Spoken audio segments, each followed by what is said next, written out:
Hey, all right, guys.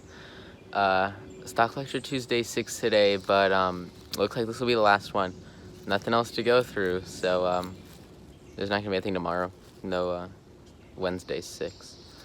I hope you guys enjoy it. Last one. I really hope you take a lot from it, and this whole course in general. And I hope it helps you guys out, especially looking at the future. Enjoy. Thanks, guys. All right, well, we'll just do this, and let's see how it goes. I think she's done with her computer, so alright, cool. I don't know if I'll need it though, but we can try. So, we freaking made it to the end, man. We did it. I'm so proud of us. Alright, just a couple things we forgot to cover on brokers last week. The only thing is fills. So, depending on the broker, you're gonna get different fills. So, one broker might give you better fills, give you like closer to the ask price, or maybe they'll fill like a combination of orders to get you the best possible price per share for your entire order. And then other brokers, they might have super low fees, and then maybe they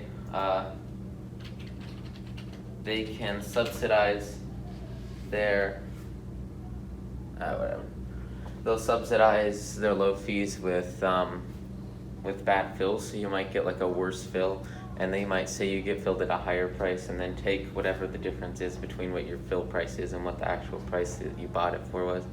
So usually you're gonna want to look for just reputable brokers. Maybe look what people say about them. Do people say they're getting good fills? They're getting what they should be getting on the market? Do all their prices align with the rest of the market? Or are they having, slightly, like a good example of this is Robinhood. Yeah, I put it like on the thumbnail last video or something. It's a broker. Not to say much about it, but the whole company has no trading fees, but they make all their money off of giving people bad fills and taking the money in between. So sometimes you got to look at it and say, is it better for me to have better fills with broker X than getting really bad fills with broker Y and maybe getting like a lower fee on it? So especially when you start to get to some big orders, like if you're putting in really, really big orders, a couple cents off the bid and the ask, changing the fills, that can really make a difference and add up over time, just like any other fee.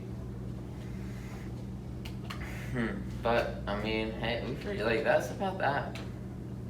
A lot of this has been technical, and a lot of this has been looking at charts, especially on Wednesdays. But I think the biggest thing to take away from this is just long-term profitability and getting in stuff for the long term. I mean, I don't really need it. You can do whatever you want. Okay, cool. I know a lot of people who watch this series aren't going to go out and trade stocks for the next couple months or whatever. And I totally get that. But I think you can learn a lot. And the goal is, you guys don't need like a financial advisor or something. You guys can do this yourself. And you can pick the right funds to get in, and if you're willing to put the time in, you can pick the right stocks to get in, and having a diversified stock portfolio, that is literally the job of a financial advisor. You guys can do that yourself. You guys can be your own future with all this information. You can set out and you know what to put your money in. You had a good idea of what funds, what stocks, whatever you like to put your money in. Yeah. We don't really have a whole lot of stuff to go through. I think today will be the last day.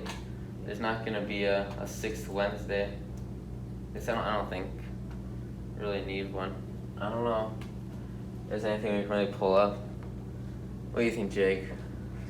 Pull it up. I'm so proud of us. Pull it up? I don't know what to pull up. Alright. There we go. Okay. So, for the rest of this, we've got all our skills down, we've got all the technical stuff down, we got all the details picked out. It's really just applying it. It's going on. Did I turn that off? I haven't even turned that off. It's going on after this and just trying stuff out in the market and experimenting with your own styles and your own trading. Because you're going to learn a lot just off your first couple of trades. Your first winners, your first losers are going to be huge in developing you psychologically for trading and really setting out positions in your mind and developing yourself. Hi. What's happening? happening? We're doing stock lectures. It's the last one.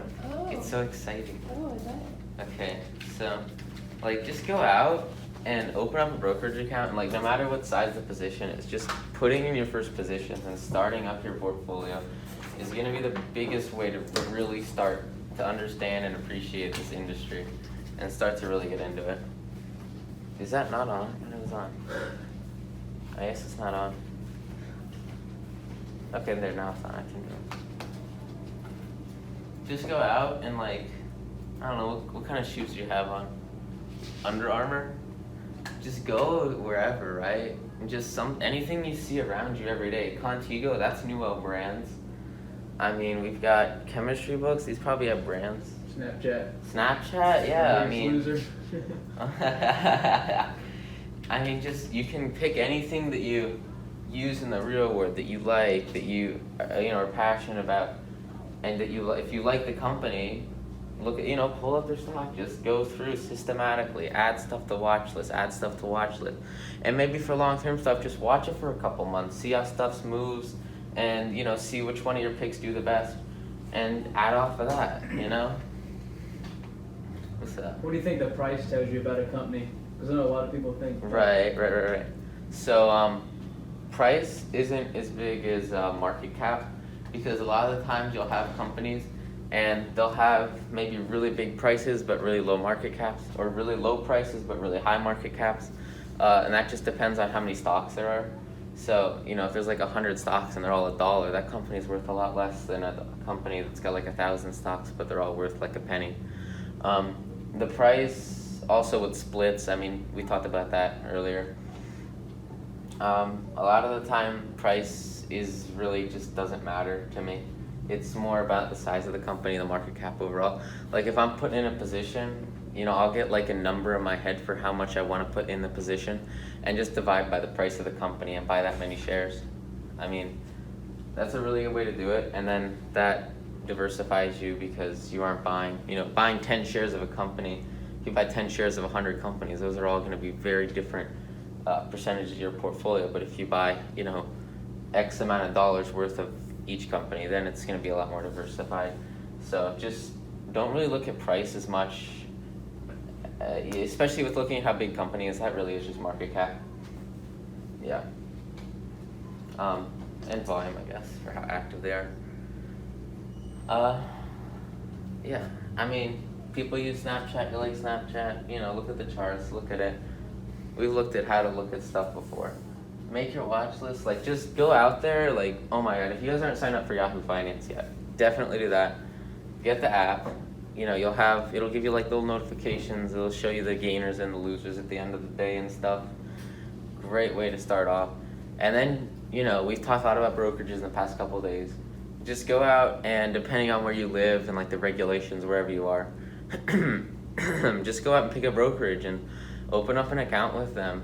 That was such a deep speech about like lifelong commitment. It cut off before you. Oh my god. That's just, I think it's because someone called me. That's an L. Okay, so apparently it cut off like 15 minutes ago. So we just got to do the past 15 minutes again and then finish it. I can't believe that happened.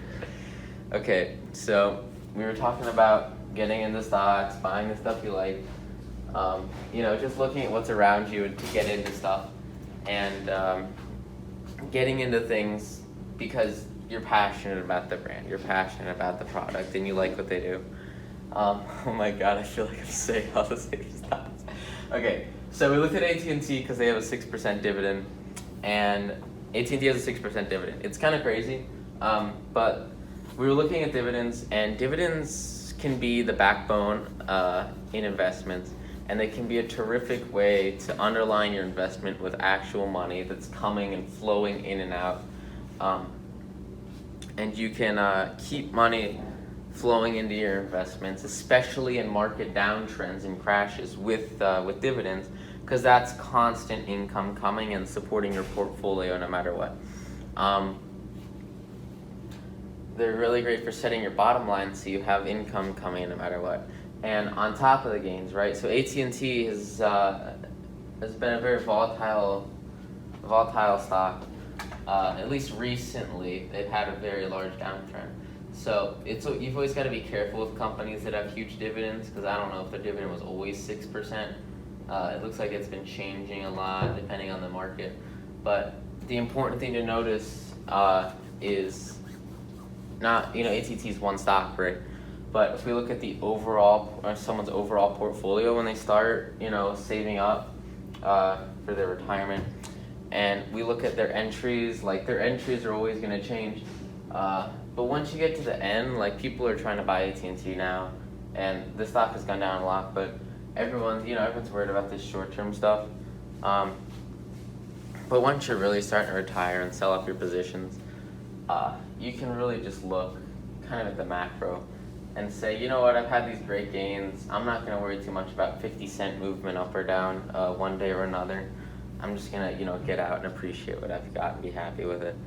And a lot of the times that's tough to do, but a lot of the times it's necessary. Because, people were retiring in 2000.com bubble, then that crashed. And that's why sometimes, it can suck, but you'll have to sell, lower than you want, just so you can enjoy your money when you get to retirement age. But as long as you have a diversified portfolio, you're going to have overall growth, and your overall position will move with the market and move on the uptrend. Alright, what did we talk about after that? Oh yeah, retirement accounts. So 401ks are going to be a huge thing to look at when you're looking at like people to give you jobs and stuff like that. And you can file it yourself too. A great thing with the employer one is employers sometimes will match your 401k. So you can put in $8,000, your employer will put in $8,000 for you. So then you'll basically, have double the retirement because your employer contributes. Or even if you just do it yourself, the main benefit of 401k is you're gonna, and other, there's other variants of it that are very similar, but you're gonna put your money in to the market, put it into whatever funds, whatever you want, and then you can start to have gains on it, and you aren't gonna pay tax on the money you put in, so you can just take the money right out of your income, put it in your 401k, and you won't have to pay any taxes. And then once you stop, once you're at retirement, once you're not working anymore, when you're paying a lot less in taxes, then you can sell off your positions and pay taxes on the gains then. Inversely, if you're younger, you can open up a Roth 401k, and with that, you pay taxes at the beginning of it, and then you can have your gains over the rest of your life. And you can't touch a 401k or any related, most of them, until the retirement age is 66, or sometimes early retirement, 64. So with those funds, you just have to remember you're leaving your money in there for your whole life, and you're going to pay a lot of fees if you try to take any of it out. So with a Roth, you put it in young, you pay your money, you pay taxes first, so then your gains are going to be tax-free. So, yeah. And same thing, there's like college plans for your kids, stuff like that. I think it's like a 923 and some other stuff around that. You can put the money in, and then you can put it in straight from your income. You don't have to pay taxes on it for that fiscal year. And then once your kids, start going to college or whatever, as long as you're spending the money on college stuff, you won't have to pay taxes on gains in that account either. So there's a lot of different, and if you work for the government, there's a lot of government funds that they'll give you access to where you don't pay taxes on. You can put your money in and not pay taxes. So there's a lot of ways to loop around the taxes with assets and to get through the market without paying, as much in taxes as you might have to. Another thing with taxes is going to be your long-term and short-term gains. So long-term gains are going to be anything over a year, short-term gains under a year. Currently, you have to pay 20% tax on long-term gains and a 40% tax on short-term gains. And it's just something to think about. I mean, if you're trading and you're making money in the short term, I wouldn't worry about the taxes, guys. I mean, you're only paying tax on the gains, keep that in mind. And then, you're paying more taxes in the short term, but, if you're making more money, if you're trading better in the short term, there's always ways to get around that. I mean, you put in write-offs, you put in standard deductions, especially at our age. I mean,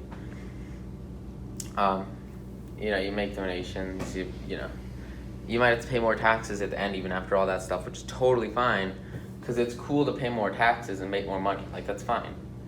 And people are like, oh, we're paying government so much money, but you're making more money too. So that's the rules you have to play with. That's how the SEC, they manage everything. They're trying to make sure they get their fair cut, which is totally reasonable. So just remember with retirement accounts and stuff that you can set up for the long term. You will be able to get some major tax benefits, especially once you get towards that retirement age. Okay, so I gotta go through that heart-filled argument again. Oh my God, it was so deep. Okay, guys, hear me out, okay? So, I guess the first thing we'll look at is starting young, okay? So starting young and putting more in right now is gonna be super, super important because I have to drive him home, and he's really impatient, which sucks. But I mean, what am I gonna do? I'm gonna tilt this way so then they can actually see me. Okay, cool. Okay, so starting early, guys, it's gonna be huge. So if we look at putting in 11 grand or 10 grand, and we're 18 and we put it in to retire at 66, that 10 grand is gonna turn into 260, just under 260, off of an average return. And if we put it in later, 32, that's 14 years later, 34, 32, 32 years, no, 30, that'd be, so you're 34, you want to retire at 36, that's 32 years to grow. You're starting a little over 10 years later. That 10 grand turns into 87 grand. That's a huge difference off just a small amount of time, because the money you put in earlier is going to grow a lot more, because it's been in it for they've been in the market for a lot more time. So if we go back to 48, we had, about 260, just a little under 260. If we put in an extra grand when we're younger as kids, that's an extra almost 25 grand, 283 grand. So you're seeing huge, that's, a very sizable gain. But if we go back to 32, remember we had 87 grand, that's only 95 grand. So we made 8 more grand off of that position in the long term. But we made, 20, over 20 when we started earlier. So the money we put in earlier is going to have a much bigger effect. So the more you can put in when you're younger, the better you're going to see your effects be at later. So, even if you're just starting out on a cheap job or something, you got to keep in mind, the money you put in for retirement now is going to be worth a lot more than the money you put in, at 55 to retire. If you put 10 grand in and you're looking at an average market return for 10 years, that's only going to be 20 grand. You're only doubling your money. And that's a 10-year investment. That's a big commitment. Okay, here we go. I'm going to do it again. Okay, guys. What we're looking at here is a calculator. And that's all it is. And that's how we should see it. And we've looked at this a couple times in this class. But the one thing about this is it's a calculator. And putting in the time and putting in the money year after year throughout the market is really a lifelong commitment. And this is just a calculator. You need to take the information from this and apply it. And you need to stick by it, even in the hard times, because you don't want to miss your yearly down payment or your yearly investment in your retirement fund. And it's tough to stick with it for 48 years. That's huge. That's a lifelong commitment to your financial success. And that's a lot of work. That's 5 decades of work. This is this retirement. This is a path where you really have to grind. And you go to college. That's still a ton of work. And this is going to be a lifelong path that we're starting on to get to that good old retirement age, according to the government. That's just a number set by the government, 66 years. And putting in the money every year, it might get easier. You start to grow up. Starting early is just the key to having your retirement, and you need to commit to it. Just put it in and live off the rest. And we talked about worrying about putting in more money when you're young, which is huge, but we're just saying that, right? Like, it's tough to do that. You have family issues, you have stuff that comes up. It can be really a strain to get in, your 20% even. So just committing to your retirement and sticking with the ideals that you're going to have financial success, it's a huge lifelong journey, and you got to stick by it, and you got to keep going for it, even in like the tough times, down markets. Just keep going for it and keep submitting to it. Okay, I feel like that was pretty good. I think we did pretty well. Give your last bit of advice.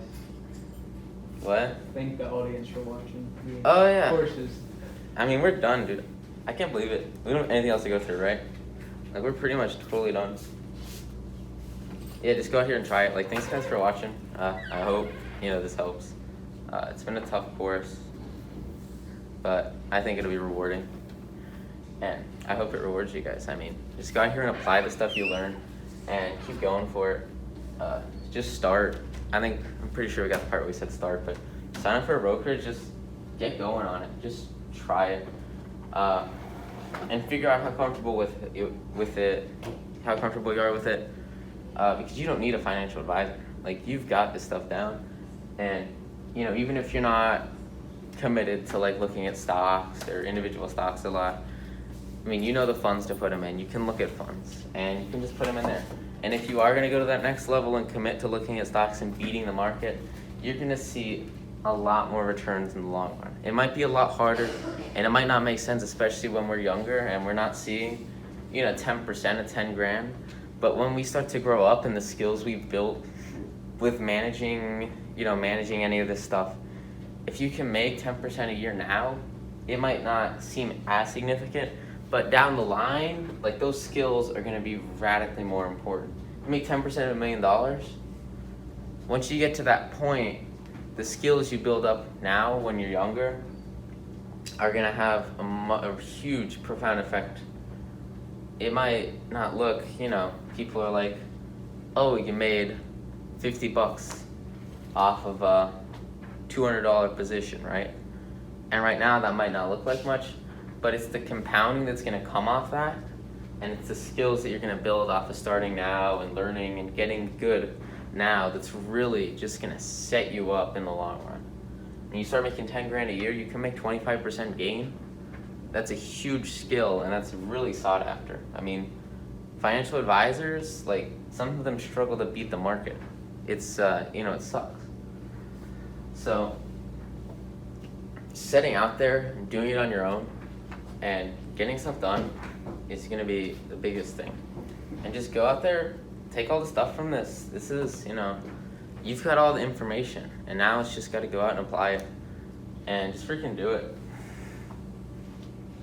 Yeah. Remember, these calculations, these numbers we're looking at in the past, this is the past. I mean, everything here, like that historic average, that's the past. So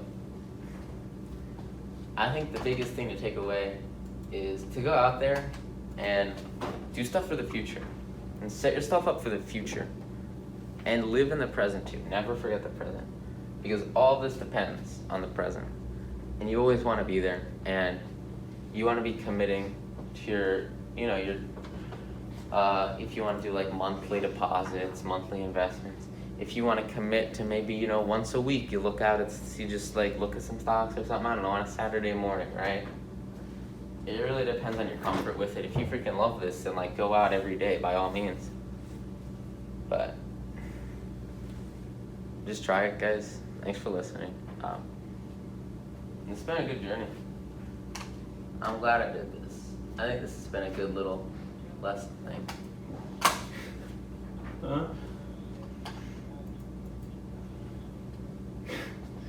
Oof. What's the number one message from this? Buy high, sell low? Buy high, sell low. Bro, buy the resistance, sell the support. Oh my gosh. I mean, it's a way to live, man. If you're thinking, 40 years down the line, like, that's a really tough thing to do. But money is like almost like a social thing, right? Like you're worth this much and you can prove it with your money. And it's kind of a tough concept to get over and it takes a lot to go down through it. But by starting early and putting it in year after year, you're proving to society, I'm worth it. You should let me retire a millionaire. You should give me my new Bugatti. I'm just kidding.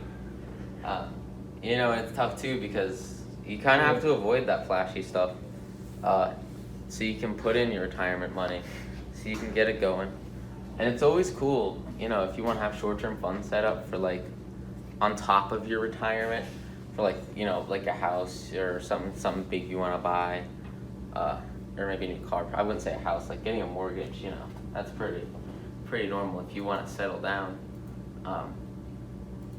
That's cool. But maybe for the first 5 years of your life, you live in an apartment and you just get your money in investments, and that's totally cool. How you live, and that's kind of like the one thing you can't really look at with this stuff is money doesn't really correlate exactly to how you live. There's some super rich people, but they lived the first 20 years of their life like they were broke, and they just put everything in the market, and now they're rich because they've got this compounding behind them. They've got this long-term growth behind them, and it's a big concept and it's a tough thing to get behind. But just thinking for the future and planning ahead can make your future a lot better. You can get a lot more money if you plan it out and buy yourself assets. And then once you retire, you can screw around as much as you want. Like you can blow 10 grand when you're a millionaire, but it's a lot more difficult to, blow 10 grand when your net worth's 15 grand. But putting 10 grand in assets, putting 10 grand in a market, putting 10 grand in investment. It doesn't have to be the market. I don't know if we got this on here. I think it got cut off.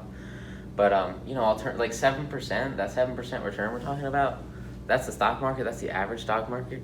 If you can get that or better in bonds, you can get that in alternative investments. It doesn't really matter how you get there, as long as you're getting your money growing and your money's making you returns, you'll be good. You don't have to do things one way. You never do with this stuff.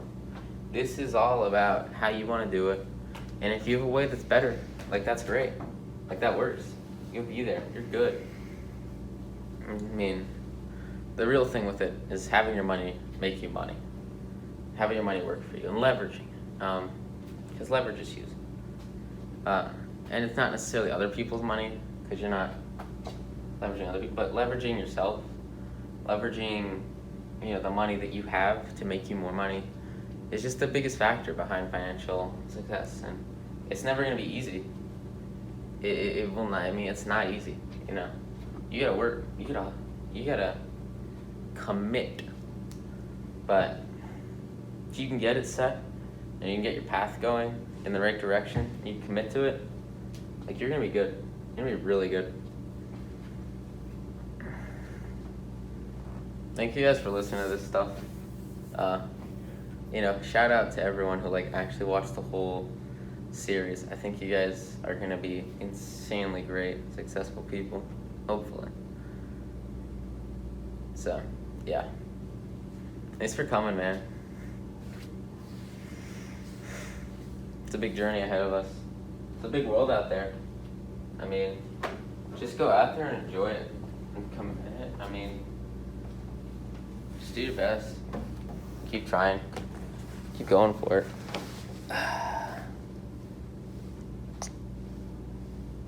Is it recording? I think we're done. We did it. Enjoy life. Is it recording?